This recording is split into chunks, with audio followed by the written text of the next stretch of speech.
대통령이 국민의힘 총선 선대위원장이 되신 모양입니다. 지금 연일 전국을 다니시면서 정책 발표를 하고 계신데 그 이전에 하던 일도 아니고 선거에 임박해서 이렇게 요란하게 전국을 다니시는 이유를 저는 짐작은 합니다만 이거 너무 심하다는 생각 듭니다.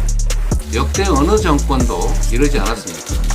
이 윤석열 정부에 들어와서는 대통령이 평소에 하지 않던 일을 이렇게 대놓고 선거 시기에 맞춰서 전국을 다니면서 하고 있습니다. 관권 선거 아닙니까?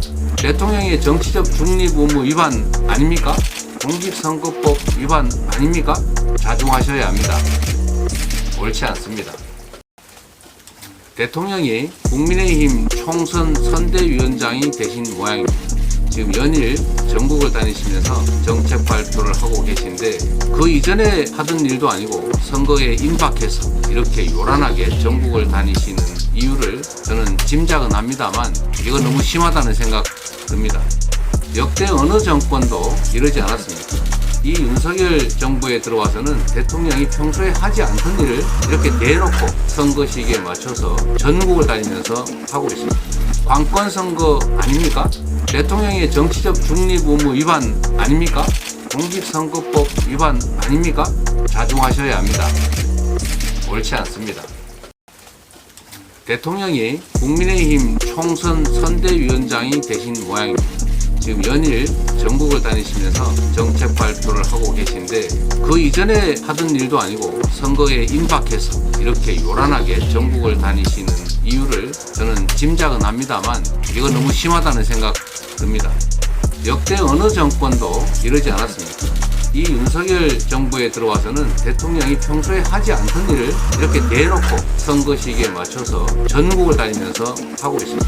관권 선거 아닙니까? 대통령의 정치적 중립 의무 위반 아닙니까? 공직선거법 위반 아닙니까? 자중하셔야 합니다. 옳지 않습니다. 대통령이 국민의힘 총선 선대위원장이 되신 모양입니다. 지금 연일 전국을 다니시면서 정책 발표를 하고 계신데 그 이전에 하던 일도 아니고 선거에 임박해서 이렇게 요란하게 전국을 다니시는 이유를 저는 짐작은 합니다만 이거 너무 심하다는 생각 듭니다.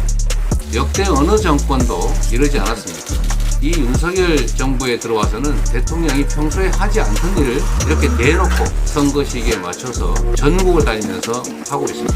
관권 선거 아닙니까? 대통령의 정치적 중립 의무 위반 아닙니까? 공직선거법 위반 아닙니까? 자중하셔야 합니다. 옳지 않습니다.